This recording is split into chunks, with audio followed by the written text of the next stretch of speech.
समय 3 मिनट। त्यसपछि माननीय सदस्य पूर्ण प्रसाद लिम्बू।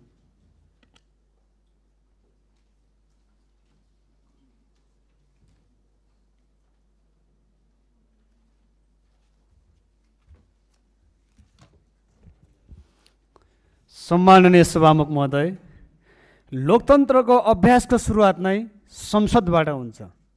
सम्माननीय सभामुख महोदय, प्रतिनिधि सभाको नियमावली संशोधन गर्ने क्रममा चाहिँ हामीले श्रम संस्कृति पार्टीले दुईटा धारामाथि हामीले चाहिँ संशोधनको माग पनि गर्न चाहन्छौँ र संशोधन गर्न जरुरी छ भन्न चाहन्छु।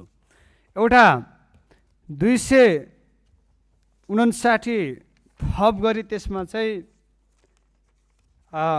प्रचलित कानुन जुनसुकै कुरा लेखिएको भए तापनि सभा समिति र सदस्यको हकमा यो नियमावली सङ्घीय कानुनको रूपमा रही विशेष कानुन सर लागू हुनेछ भन्ने छ सभामुख महोदय। यसमा हाम्रो आपत्ति छ। यो चाहिँ संशोधन गरियोस्, किन भन्दाखेरि संविधान भन्दा चाहिँ तपाईँको चाहिँ यो नियमावली ठुलो कुरो होइन, संविधानलाई टेकेर नियमावली हामीले चाहिँ बनाउने हो। त्यसै कारणले गर्दाखेरि यस सम्बन्धी पूर्ण विचार गरी संशोधन गरियोस् म भन्न चाहन्छु। र अर्को धारा 178 चाहिँ यहाँ के लेखेको छ भने 78 को 4 मा समितिमा विधेयकमाथि हुने छलफलमा मन्त्रीको उपस्थिति अनिवार्य हुनेछ। अन्य कार्यसूचीमाथि छलफलमा आवश्यकता अनुसार अनिवार्य उपस्थिति हुनुपर्ने छ भनिएको छ। यो पुराणोमा के छ भन्दाखेरि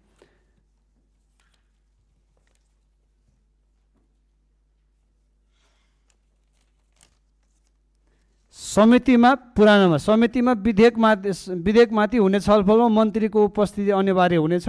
अन्य कार्यसूचीमाथि छलफलमा समेत मन्त्री उपस्थिति हुनुपर्ने छ भनेर लेखिएको छ।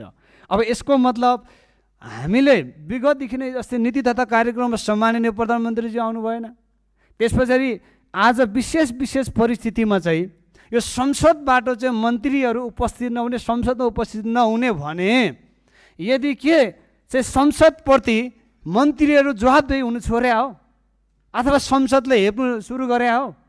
म सम्माननीय सभामुख महोदय मार्फत सरकारलाई भन्न चाहन्छु र चाहिँ यो नियमावलीलाई चाहिँ संशोधनको माग म गर्न चाहन्छु। किन भन्दाखेरि हामीले उठाएका सवालहरू छलफलहरू हाम्रा व्यक्तिगत कुरा नभएर जनताको कुरा बोल्ने हो। जनताको कुरा सुन्नको निम्ति सबै हामी निर्वाचित सांसद मन्त्रीहरू उपस्थित हुनुपर्छ भन्न चाहन्छु। र यसै गरी साथै यो संसदीय सुनवाई समिति र राज्यको निर्देशन सिद्धान्त नीति र दायित्व अनुगमन समिति दुईटा समितिमा चाहिँ सांसदको सङ्ख्याको आधारमा सदस्य राख्ने गरिएको छ। यसमा चाहिँ हाम्रो माग के रहन्छ भने मैले अघि नै भनिहालेँ, लोकतन्त्रको अभ्यासको सुरुवात नै संसदबाट हुन्छ। अनि यसै संसदमा यो चाहिँ एकदमै महत्त्वपूर्ण संसदीय सुनवाई समिति जस्ता चाहिँ समितिमा चाहिँ हाम्रो दलको पनि र राप्रपाको दुईटै यहाँ छुटेको छ। यसमा चाहिँ यो दुईटै समितिमा चाहिँ समावेश गरियोस् भन्न चाहन्छु र आउने दिनमा यो नियमावलीमै व्यवस्था गरेर जानको निम्ति